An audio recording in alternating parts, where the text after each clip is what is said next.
সূচনা তো হইছে সক্রেটিস থেকে। সক্রেটিস যদিও তার জীবনে খুব বেশি কিছু করে যেতে পারে নাই। তার থেকে অনেক বেটার কাজ হুম, করছে এবং আমাদের যে রাষ্ট্র কাঠামো, পলিটিক্যাল সিস্টেম, প্লেটোর যে রিপাবলিক বইটা, প্লেটোর রিপাবলিক বইটার রাইট। মানে গুরুত্ব এত বেশি, আমাদের পুরা পলিটিক্যাল সিস্টেম, আমাদের রাষ্ট্র কাঠামো গড়ে উঠছে সেটার উপরে ভিত্তি করে। অনেকখানি ভিত্তি করে। মানে যদিও প্রিন্সিপালস গুলা দিয়ে গিয়েছে আরকি আমাদেরকে। মূল প্রিন্সিপাল গুলা, ফিলোসফি কিভাবে সমাজে কাজ করবে, ফিলোসফি কিভাবে বিজ্ঞানের জগতে কাজ করবে, এই জিনিসগুলোর মূল সূত্রগুলো আমরা ওই জায়গা থেকে পেয়েছি এবং এরপর থেকে সেই জিনিসগুলা দিনে দিনে ডেভেলপ করছে।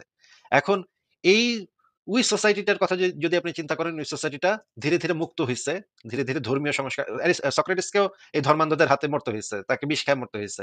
কিন্তু তারপরেও আমরা সেইখানে একটা ফিলোসফির একটা দেখতে পাই, মানে তীর্থভূমি আমরা দেখতে পাই যে সেখানে ফিলোসফির সূচনাটা হয়েছিল। পৃথিবীর যে সমস্ত জায়গাতে এই ধরনের মুক্ত চিন্তার বিকাশ ঘটছে, আপনি দেখবেন যে সভ্যতা হিসেবে বর্তমান সময়ে ইউরোপিয়ান সোসাইটি কিন্তু পুরোপুরি এই গ্রিক ফিলোসফির উপরে মানে প্রায় মানে শতভাগই নির্ভরশীল। মানে বেসড ইউরোপিয়ান অন, পুরা রাইট, বেসড অন, হ্যাঁ। হচ্ছে গ্রিক ফিলোসফির উপরে।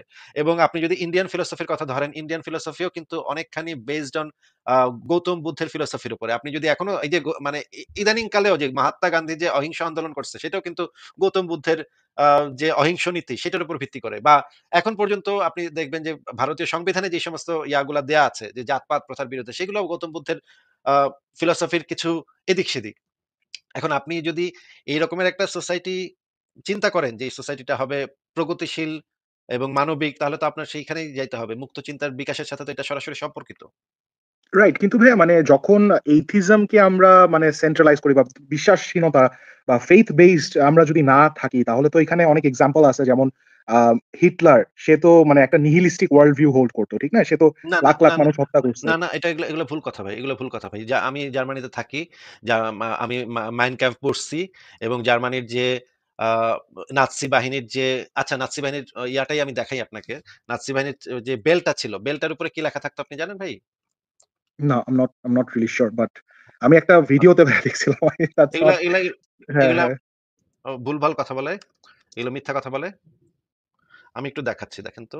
আ জার্মান ভাষা, ভাইয়া জার্মান সোভিয়েত ভাষা। ইউনিয়নেও তো মানে এথিস্ট বেসড রিপাবলিক তারা বা মানে সোভিয়েত আ ইউনিয়নের পরে যাচ্ছে। আগে হিটলারটা শেষ করি। আসিফ ভাই, আপনি কি হ্যাঁ, জানেন যে হিটলারের ফেভারিট ধর্ম কি ছিল? ইসলাম ছিল, মোহাম্মদ ছিল হিটলারের অন্যতম ফেভারিট পারসন। মামুন ভাই, আমরা সেগুলো আস্তে, আস্তে আসতেছি। আপনি একটু দেখেন। তারপরে দেখার পর এই যে এই টাইপের কথা যে হিটলার ছিল নাস্তিক, হিটলার ছিল নিহিলিস্ট, এগুলা ভাই একদম এই যে প্যারাডক্সিক্যাল সাজিদ বইয়ের মানে চুনাহাগা লেভেলের একদম মানে বক্তব্য। এগুলা মানে এগুলা হাসাহাসি শুরু করতে হয় এগুলো শুনলে। দেখেন, 'মাইন কাম্ফ' বই থেকে দেখাচ্ছি আমরা, ইংরেজি অনুবাদটা দেখেন। আ এইটা পাবেন আপনি 'মাইন কাম্ফ' বইতে, translated into English by James Murphy, page number 59, এখানে যে জিনিসটা বলা আছে দেখেন। "And so I believe today that my conduct is in accordance with the will according to the will of the of the Almighty Almighty Creator." Creator. In হ্যাঁ, standing ground against the Jew, I am defending the hard work of the Lord. হ্যান্ডিওয়ার্ক, Uh, হ্যান্ডিওয়ার্ক, or হ্যান্ডিওয়ার্ক handiwork, হবে। sorry. আচ্ছা, Right. কিন্তু এরপর আমি He Asif was a ভাই, Christian. Yeah. এই লেখাটাকে কি আস্থা রাখা যায়? কারণ আপনি একটু খেয়াল করেন, এটার পেজ নাম্বারটাই হচ্ছে গিয়ে 69। এই পেজে কি কোনো ভরসা রাখা যায়? 59 বাই 59, ও সরি, ঠিক সরি, আছে। সরি, আমার ডার্টি মাইন্ড ওদিকে নিয়ে গেছে, সরি। আমার ভুল হয়ে গেছে। আমাকে ক্ষমা করে দেন। আচ্ছা, এটার ৩০৭ নম্বর পৃষ্ঠাতে কি লেখা আছে আমরা পড়ি, দেখেন। আ যিশু হুম, ইহুদিদের ব্যাপারে তার মনোভাব গুপ্ত করেননি এবং প্রয়োজনে তিনি তাদের চাপকে প্রভুর জমিন থেকে বিতাড়িত করেছেন। এই মানবতার শত্রুদের, যারা ধর্মকে ব্যবসা ছাড়া অন্য কিছু বিবেচনা করেনি। এর বিনিময়ে খ্রিস্টকে ক্রুশে বিদ্ধ করে হত্যা করেছিল তারা। আর এখন আমাদের বর্তমানের খ্রিস্টান রাজনৈতিক দলগুলো নিজেদের নিচে নামিয়ে ইহুদিদের কাছ থেকে ভোট ভিক্ষা করেন। আর পরে এই নাস্তিক্যবাদী ইহুদিদের সাথে নিজেদের রাজনীতি মিশিয়ে নেন আর নিজের দেশের সাথে বেইমানি করেন। এটা হচ্ছে হিটলার ইহুদিদের সম্পর্কে বলতেছে। তাদেরকে নাস্তিক্যবাদী আখ্যা দিয়ে তাদেরকে গালিগালাজ করতেছে। মানে অদ্ভুত কথা ভাই, অদ্ভুত কথা এগুলা যে হিটলার এই টাইপের মানে কথা কেমনে মানুষ বলে, এটাই না আমি বুঝি না। পৃষ্ঠা নাম্বার ৩৮৩ তে যেটা বলা আছে, যেই প্রভুর মহত্বের ব্যাপারে প্রশ্ন তোলে সে মহান স্রষ্টার বিরুদ্ধে পাপ করে আর স্বর্গ থেকে বিতাড়িত হওয়ার কারণকে প্রভাবিত করে। এটাও হিটলারের কথা। আরো দেখি আমরা হিটলার আর কি বলছে। একটা পবিত্র দায়িত্ব আছে তাদের নিজের অবস্থান থেকে স্রষ্টার ব্যাপারে কটূক্তি করানো বন্ধ করানোর ব্যবস্থা নেয়ার। দেখেন, এই যে আমরা যেটা করতেছি সেই ব্যাপারে হুম, সেটার হুম। বিরুদ্ধেও হিটলার সোচ্চার ছিল। আমরা স্রষ্টার ব্যাপারে কটূক্তি কেন করছি? তিনিও হ্যাঁ, এই যে হিটলার তো তাহলে ভাই পুরা ক্রুসেডার ছিল। আমি তো এই জিনিসটা জানতামই না ইনফেক্ট। না, না, সে ক্যাথলিক চার্চের বিরুদ্ধে ছিল। এটা সঠিক যে সে যে ক্যাথলিক চার্চের যে মানে কাজকর্ম সেগুলোর বিরোধিতা সে করত। কিন্তু সে একজন মনে প্রাণে খ্রিস্টান ছিল। তবে ইভেন সে আরেকটা ক্রুসেড কথা তো বলছে। হইছে হচ্ছে গিয়ে দিনের পথের জঙ্গিদের জন্য, মুমিনদের জন্য হইছে ক্রুসেড। মুমিনরা যদি খ্রিস্টান ইয়েগুলো দখল না করতো, খ্রিস্টান ল্যান্ডগুলো দখল না করতো, তাদের যদি চার্চ ভাঙাভাঙি না করতো, তাদের তীর্থস্থানগুলো দখল না করতো, তাহলে তো ক্রুসেডও শুরু হইতো না। হ্যাঁ, ঠিক হুম, আছে। আমরা তাহলে হুম। সেই জিনিসটা পড়ি। দেখেন তার স্রষ্টার ইচ্ছাকে পূরণ করার আর স্রষ্টার কথার বিকৃতি বন্ধে কাজ করার। কারণ স্রষ্টার ইচ্ছা মানুষকে তার জীবন দেয়, তার ক্ষমতা ও অস্তিত্ব দেয়। যদি কেউ স্রষ্টার কাজে বাধা দেয়, সে স্রষ্টার সৃষ্টির বিরুদ্ধে যুদ্ধ ঘোষণা করেছে আর স্রষ্টার ঐশ্বরিক ইচ্ছাকে অমান্য করেছে। দেখেন পাতায়, পাতায় তার এই যে স্রষ্টার কথা, ঈশ্বরের কথা এবং বিভিন্ন ভাষণে তার পাতায়, পাতায় আপনি এই জিনিসগুলো পাবেন। আচ্ছা আরেকটা জিনিস দেখেন তো, আ এই যে এটা হচ্ছে তাদের মানে বেল্ট ছিল। বেল্টের উপরে এই জিনিসটা থাকতো। এটা নাৎসি বাহিনীর বেল্ট। একটা খুবই বিখ্যাত বেল্ট। এই বেল্টটা কি আপনি চিনতে পারছেন? মনে করেন হ্যাঁ, ইয়া হ্যাঁ ভাইয়া। সিনেমাটা কি দেখছেন আপনি যে সিগল হ্যাঁ, সিগলটা হ্যাঁ। God with us. গড মিট উনস এই কথাটার মানে হচ্ছে গড উইথ আস। তাইলে আপনি মানে কিভাবে হিটলার কিভাবে নাস্তিক এটা কেমনে মানুষের মাথা থেকে বাইর হয় এটাই তো আমি বুঝি না ভাই। নাৎসি বাহিনীর ইয়াই ছিল হচ্ছে গডের উপরে ভিত্তি করে গডের উইল তারা ইয়া ভাই করত। এটার মানে তো হচ্ছে গড মিথুনস, মিথুন না কি জানি লেখা, ওটা উপর একটু উঠান তো দেখে ভাই। মিট উনস। এই যে মিথুনস, মিথুন দা গড উইথ আস। গড মিথুন। আচ্ছা ঠিক আছে। আচ্ছা। এবার আমরা দেখি যে হিটলারের সবচাইতে সে মানে সেই সবচাইতে গুরুত্বপূর্ণ কথাটা সে সে লিখছে, দুর্ভাগ্যজনকভাবে আমাদের ভুল ধর্মটি রয়েছে। আমাদের কেন জাপানিদের ধর্মটি নেই? যেই ধর্মে দেশের জন্য সর্বোচ্চ ত্যাগ স্বীকারের নিয়ম আছে। খ্রিস্ট ধর্মের চাইতে মুহাম্মদের ধর্মটাও আমাদের জন্য যথার্থ ছিল। কেন আমাদের এত বিনয়ী ও দুর্বলতার সাথে খ্রিস্টান হতে হবে? এটা তার বইয়ে লেখা আছে হুম, ভাই। মুহাম্মদের রাইট। ধর্মটাকেও সে পছন্দ করত যে সেটা মানে সে নরমাল ফেইথ কাজ। টাকে ফুল ফ্লেজেড ভাবে মিলিটারি ইউজ এ সে ইউটিলাইজ করতে চাইছিল আরকি। এবং সে বুঝতে পারছে যে মুহাম্মদের ধর্মটা যদি তার থাকতো তাহলে আরো সে ভালোভাবে ব্যবহার করতে পারত। কিন্তু আনফরচুনেটলি দুর্ভাগ্যজনকভাবে তার ভুল ধর্মটি হুম, রয়েছে। এজন্য সে আফসোস করছে। আপনি এখানে দেখেন পড়েন এখানে আমরা সংশয়.com এ দেয়া আছে। আচ্ছা। তাহলে এবং রাইট। তাহলে এই জিনিসটা আসতেছে কোত্থেকে? আর যেটা আপনি সোভিয়েত ইউনিয়নের ব্যাপারে যেটা বললেন, সোভিয়েত ইউনিয়নের ব্যাপারে যেই জিনিসটা আমরা সবসময় বলি যে, সোভিয়েত ইউনিয়নে অবশ্যই যেই ঘটনাগুলা ঘটছে, যে হত্যাগুলা চালানো হইছে, স্টেট আ থেকে ফিন্যান্স করে আ স্টেট রিলিজন হিসেবে অ্যাথিজমকে চাপায় দেওয়ার চেষ্টা হইছে। সেইটা হুম, একটা ডিক্টেটরের আ ইয়া ছিল। অ মানে নিজস্ব চিন্তাভাবনা মতদর্শ ছিল। ছিল। আচ্ছা। মতাদর্শ ছিল। সে এবং মানে এটা অবশ্যই সত্য যে মানে কমিউনিস্ট হইতে গেলে আগে নাস্তিক হইতে হবে। মানে নাস্তিক হওয়া ছাড়া কমিউনিস্ট হওয়া সম্ভব না। এটা আ থিওরিটিক্যালি টেকনিক্যালি কোনভাবেই সম্ভব না। যে একজন মানুষ কমিউনিস্ট হবে কিন্তু নাস্তিক হবে না, আস্তিক থাকবে এটা আসলে সম্ভব না। এই জান কারণে এটা তারা পিনাকিদা বুঝান জান ভাই, পিনাকিদা বুঝান এটা। কিন্তু এই জিনিসটা আ সো সেই সোভিয়েত ইউনিয়নের যে যারা বিশেষ করে স্টালিন যে মানে গণহত্যাকারী স্টালিন যে এই জিনিসটা খুব ভালোভাবে বুঝতে পারছে এবং সে ইম্পোজ করছে মানুষের উপরে অ্যাথিজমটা যে মানুষকে জোরপূর্বক বাধ্য করা এবং যারা তার কথা না শুনছে তাদেরকে সাইবেরিয়াতে পাথর কাটতে সে পাঠায় দিছে। এইটা তো ভাই গুলাগে পাঠায় দিয়েছে। রাইট। এটা তো হুম। ভাই একটা রাজনৈতিক সিদ্ধান্ত ছিল। অ্যাথিজমের কোন বইতে তো কোন আসমানি অ্যাথিজমের আসমানি কেতাবে তো এটা বলা নাই যে তোমরা জোরপূর্বক কাউকে অ্যাথিজম মানে নাস্তিক হইতে বাধ্য করো। কিন্তু আমরা বলি নাই কখনো। বা নাস্তিকদের যারা আ সবচাইতে গুরুত্বপূর্ণ স্কলার আছে তারাও তো কেউ কখনো বলে নাই যে তোমরা মানে কি তা ওরা আ লা ইলাহা বলা পর্যন্ত ওদের বিরুদ্ধে কিতাল করতে আমি আদেশপ্রাপ্ত হয়েছি। এরকমের কথা তো কোন হাদিসেও লেখা নেই ভাই। তাইলে এটা যদি কেউ করে থাকে সেটা ওই যে সোভিয়েত কিন্তু ইউনিয়নের যে এখানে ভাই ব্যাপারটা হলো যে মানে তাদের তো ইনহেরেন্ট কোনো মোরাল অব্লিগেশন মানে নাস্তিকদের তো কোনো ইনহেরেন্ট মোরাল অব্লিগেশন নাই। Although it's a very weak শুধুমাত্র মানে শুধুমাত্র শুধুমাত্র নাস্তিকদেরই মোরাল অব্লিগেশন থাকতে পারে। ধার্মিকদের কখনো কোনো আচ্ছা। মোরাল অব্লিগেশন থাকতে পারে না। মোরাল অব্লিগেশন থাকতে পারে না। তাদের অব্লিগেশন থাকতে পারে স্রষ্টার প্রতি। এটা ভাই এই জিনিস তো হুম, অনেকবার আমরা আলোচনা করছি যে ধ ধর্ম আমাদেরকে কোনো মোরালিটির শিক্ষা দেয় না। ধর্ম আমাদেরকে রাইট। একটা অন্ধবিশ্বাস দেয় যেটার সাথে মোরালিটির কোনো সম্পর্ক নাই। সম্পর্ক নাই। মোরালিটি হ্যাঁ। জিনিসটা হচ্ছে কিন্তু ভাইয়া মানে ব্লাইন্ড ফেইথ দিয়ে তো কিছু প্রিন্সিপাল আমি ফিক্স করতে পারতেছি যেখানে এথিজম এ আমার এই স্কোপটা নেই। ঠিক না? সেটা তো অ্যাথিজম অ্যাথিজমের ডিফাইন আপ প্রিন্সিপালটা একটু ডিফাইন করেন। What do you mean by ধরেন মানে প্রিন্সিপাল? ফর এক্সাম্পল মানে আমি যদি মনে করেন ধরে নেই যে there is no consequences for my actions. Although it's a very weak logic, I completely understand. But মানে মানে মানে মানে মা মা ওয়েট। এটা I'm not saying যে ইসলামের যে মানে ওয়েট faith যে মোহন ভাই, হেল মোহন ফায়ার ভাই, মোহন ভাই, হ্যাঁ, হ্যাঁ। মোহন ভাই, এটা এইটা করলে এটার একটা কনসিকুয়েন্স আছে। সেইটার উপরে ভিত্তি করে আমি যদি এই কাজটা এখন করব কি করব না, সেটা আমি ডিসিশনটা নেই। তাহলে তো এটা কোন মোরালিটির কোন সংজ্ঞার ভিতরেই তো এটা পড়ল না। এটা তো আমি একটা কনসিকুয়েন্স হলো হবে না। দেখে সেটা করতেছি না। সেটা তো আমি তো রাইট। মোরাল শিক্ষাটাই লাভ করলাম না সেখান থেকে। মানে এটা এটা একটা করাটা ভালো। ট্রান্সেকশনাল হয়ে গেল। বাট স্টিল একটা সেফটি নেট কি ভাইয়া করা যায় না? মানে through some sort of modified blind faith? It's just a proposition আরকি। না আমি এটা বুঝলাম না। তাহলে আপনি আপনার স্ট্যান্ডটাই তো আপনি এখনো করলেন না যে যদি কনসিকুয়েন্স এর উপরে নির্ভর করে আপনার কোন একটা কাজ ভালো নাকি হুম। মন্দ। এটা যদি এই মানে কনসিকুয়েন্স বলতে আমি যেটা বোঝাচ্ছি যে এটার জন্য আপনার কোন আপনাকে শাস্তি প্রয়োগ করা হবে বা আপনি কোন লাভবান করা হবে, আপনাকে পুরস্কৃত করা হবে। এই ধরনের কনসিকুয়েন্স এর উপরে যদি আপনার কোন অ্যাক্ট নির্ভর করে, তাহলে সেটা মোরাল কিভাবে হয়? কাজটা আপনার তো এটা এটা এটা মোরালিস্টিক না। কমপ্লিটলি মানে not related to morality at all. এটা একটা ট্রান্সাকশনাল ডিসিশন হবে ইন দিস কেস। বাট আমি যেটা বলতেছি ভাইয়া মানে এই ফেইথটাকে ইউটিলাইজ করে কি মানে কোন ভালো পারপাস এ ইউস করা ইম্পসিবল? মানে ইন ইউর তখন ওপিনিয়ন দ্যাটস এই যখন আপনি ইউস করতেছেন, অন্ধবিশ্বাস যখন ইউস করতেছেন তখন ভালো-মন্দের হিসাব-নিকাশ তো তখন আর থাকবে না সেখানে। সেটার থাকবে হচ্ছে অন্ধবিশ্বাস। তখন আপনি ভালো-মন্দ যে মানে যাচাই করবেন, যাচাই করতে তো আপনার যুক্তি লাগবে। তখন আপনি যেহেতু এটা অন্ধবিশ্বাসের হুম, ভিতরে হুম। ঢোকার পরে আপনি আবার যুক্তি ব্যবহার করতেছেন, তখন তো জিনিসটা কন্ট্রাডিক্টরি হয়ে যাচ্ছে। কন্ট্রাডিক্টরি হয়ে যাচ্ছে। আচ্ছা। I understand ভাইয়া মানে ক্লারিফাইড জিনিসটা বুঝতে পারলাম। আম ভাইয়া আরেকটা জিনিস আমি একটু জিজ্ঞেস করি মানে আপনি তো ভাইয়া বিশ্বাস ভিত্তিক জিনিসপত্রকে অনেক সমালোচনা করেন। বাট মানে আপনার লাইফে কি কখনো এরকম সিচুয়েশন আসছে যে ধরেন আপনি জানেন যে this is not true but still আপনার মানে বিশ্বাস করতে ইচ্ছা হইছে যে না এটা যদি এরকম হইতো তাহলে হয়তোবা ভালো হইতো। আপনার মনে আমি এই আনসার বিশ্বাসটা দিই, আপনি রাকিব রাখছেন। ভাইয়ের মানে ক্ষেত্রে এটা হয় কি নাই। হ্যাঁ। না, না। না, না, ওই যে মনে করেন এই ছোটবেলায় যখন মনিকা বেলুচ্চিকে দেখছিলাম তখন এটা ভাবতে ভালোই লাগতো যে সে আমার প্রেমে পড়ছে। এবং পাশের বাসার সখিনা, জরিনা এরকম যে সুন্দরী মেয়েদেরকে দেখতাম, এটা ভাবতে ভালো লাগতো ভাই। এখন এই পাগলের সুখ মনে, ভাই মনে আপনি আপনি যেভাবে মানে ড্রপ খাইলেন, হ্যাঁ? মনিকা বেলুচি থেকে সকিনা জরি নাই। ভাই আপনার স্ট্যান্ডার্ডটা কোথায় ভাই? হ্যাঁ? What is your standard? Monica Bellucci থেকে সকিনা জরি না। এক লাভে ভাই নাই। ওই বয়সে তো পাশের বাসার সখিনারই মনিকা বেলুচ্চি মনে হইতো। কি করব ভাই বলেন? এই তো বয়সটাই এরকম। এখন এইটা ভাইবা যদি আমি পাগলের সুখ মনে, মনে টাকা কুড়া কি পাতা কুড়াইয়া টাকা গুনে, এটা যদি আমি করতে চাই তাহলে তো করতেই পারি। এটা যে কেউ করতে পারে। কিন্তু এটা তো রাইট। কোনো যৌক্তিক অবস্থান তো এটা না। আমি তো এইটা তো আমি হুম, তখনো বুঝতাম, এখনো বুঝি যে এটা তো কোনো যৌক্তিক অবস্থান না। এটা ভাইবা ভালো লাগে মানুষের। হ্যাঁ, আপনি ভাইবা, হুম। ভাইবা একটু সুখ পান। ঠিক আছে পাইতে পান।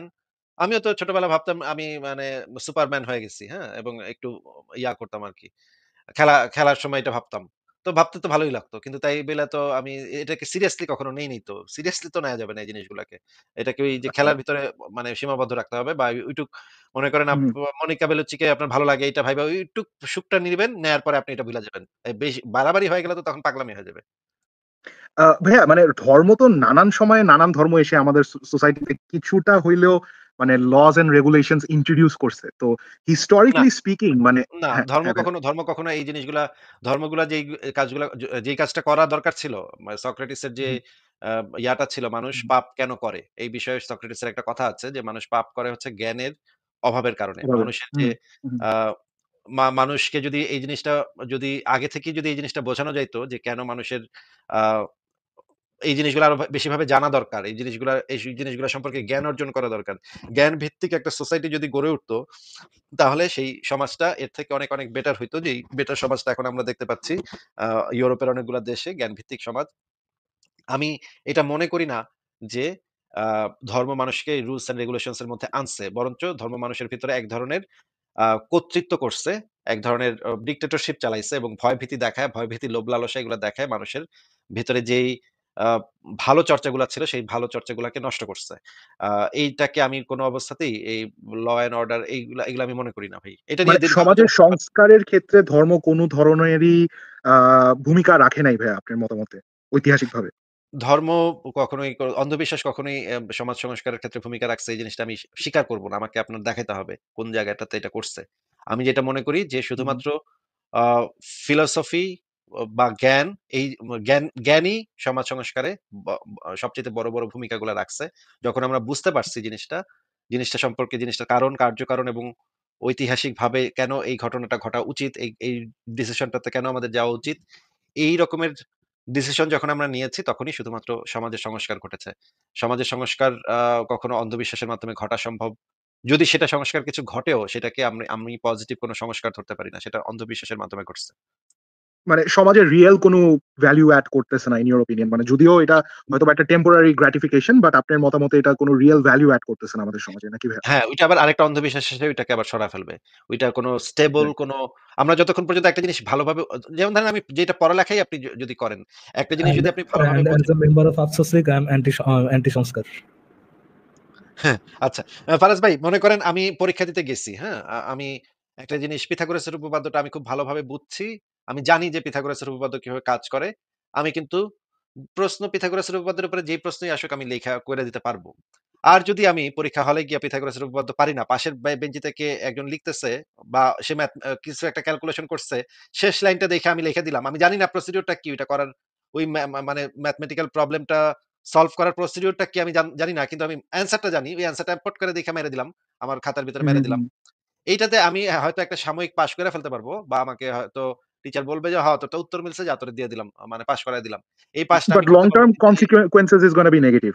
এই পাসটার কোনো মূল্য আমার কাছে নাই। আমার কাছে মূল্য ট্রু। আছে যে আমি যদি ওই জিনিসটা মানে পুরাটা শিখতাম যে ওই প্রসিডিউরটা কি? কেন এই হুম, হুম। লাইনের পরে এই লাইন আসলো? এই ক্যালকুলেশনের পরে এই ক্যালকুলেশনটা কেন ফর আসলো? এক্সাম্পল আসিফ ভাই এই জন্য মানে বঙ্গভূমিরা আর কি সেকুলারিজম এর ইয়েটা জানে না, সেকুলারিজমটা কেন দরকার সমাজে এই জিনিসটা জানে না।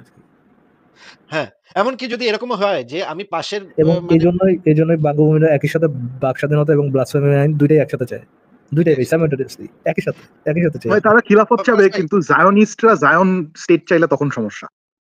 ফারাজ ভাই, মামুন ভাই, আমি একটা কথা বলি যে মনে করেন পাশের টেবিলে যে বইসা আছে তার খাতার অঙ্কের উত্তর দেইখা আপনি বেশি নাম্বার পাইলেন। কিন্তু পড়ালেখা কইরা আপনি যে আরেকটা পরীক্ষা দিছেন, পড়ালেখা করে দিছেন, বুঝাই দিছেন, ওইটাতে কম নাম্বার পাইলেন। ওইটাতে বেশি নাম্বার আপনি তুলতে পারলেন না। আমার হুম, কাছে যেটা আপনি বুইঝা শুইনা পইড়া দিছেন, কম নাম্বার পাইছেন, সেটার ভ্যালু বেশি। যেটা আপনি আ রাইট। যদিও যদিও এটাতে বেশি নাম্বার পাইছেন, ওইটাতে আপনি ফার্স্ট হইছেন। কিন্তু ওইটা আপনি পইড়া দেন, এটা আপনি কিছু বুঝেনই নাই। এখানে খালি উত্তরটা বসায় দিছেন। হুম। এইটাও যদি ওইটা হয় আমার কোনো মানে লং টার্ম ভ্যালু আমার ওইটার নাই ভাইয়া। মানে আমি অল্প এটা কিন্তু বুঝলেও ভালো না। আমি যদি বুঝা করি ওইটা আমাকে একটা লং টার্মে আমাকে একটা ভ্যালু দিচ্ছে আরকি।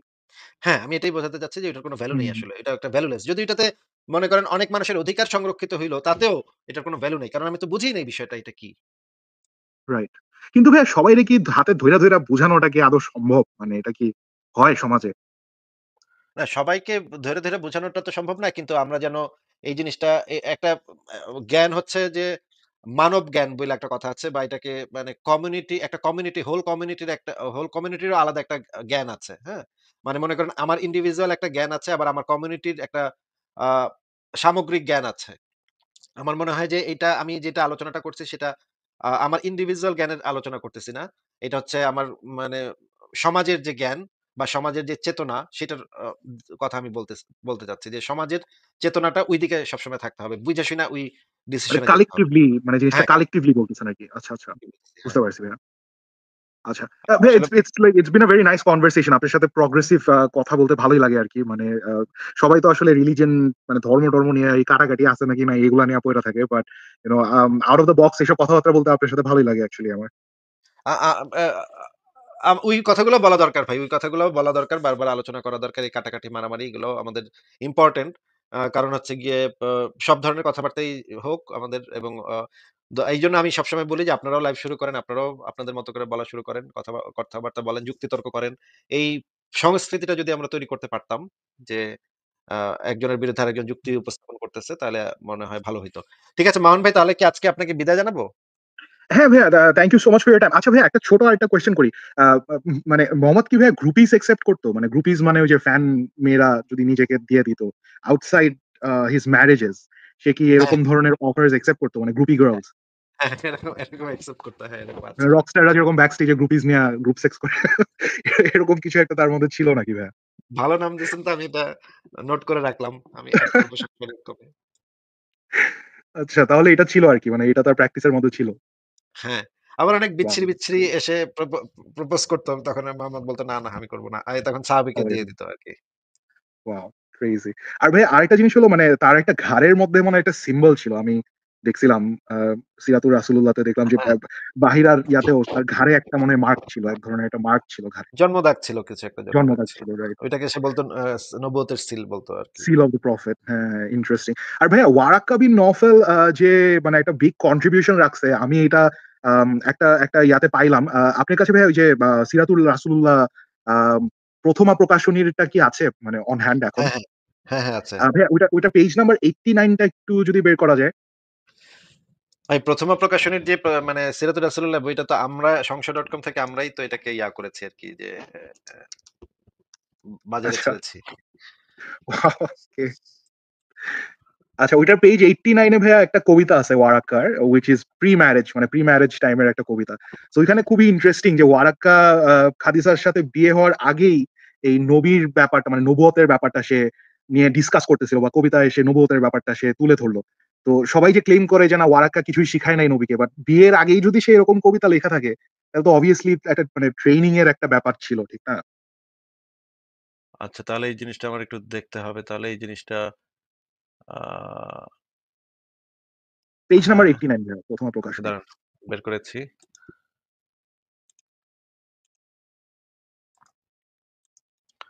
লোড হচ্ছে, একটু টাইম দেন। ভাইয়া এক্সট্রিমলি সরি, 107, 107, এক্সট্রিমলি সরি। 107, আচ্ছা, এখনো লোড হয়নি। 107, ঠিক আছে, আমি এটা দেখে নোটটা রেখে দেবো তাহলে, যদি সেটা হয়। তাহলে তো সেটা একটা ইন্টারেস্টিং, খুবই ইন্টারেস্টিং একটা ইনফরমেশন হবে। আমি হয়তো অনেক সময় অনেক কিছু মিস মিস হয়ে যায়, বা অনেক সময় নোট রাখাটাও ভুলে যাই, সে কারণে।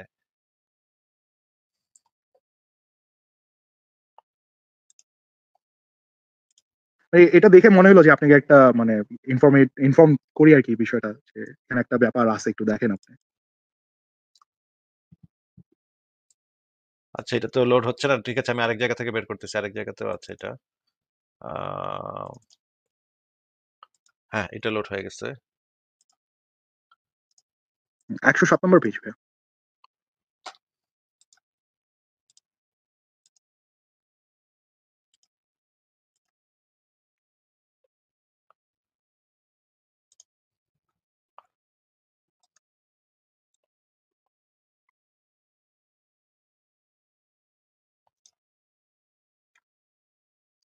107, 107, 107।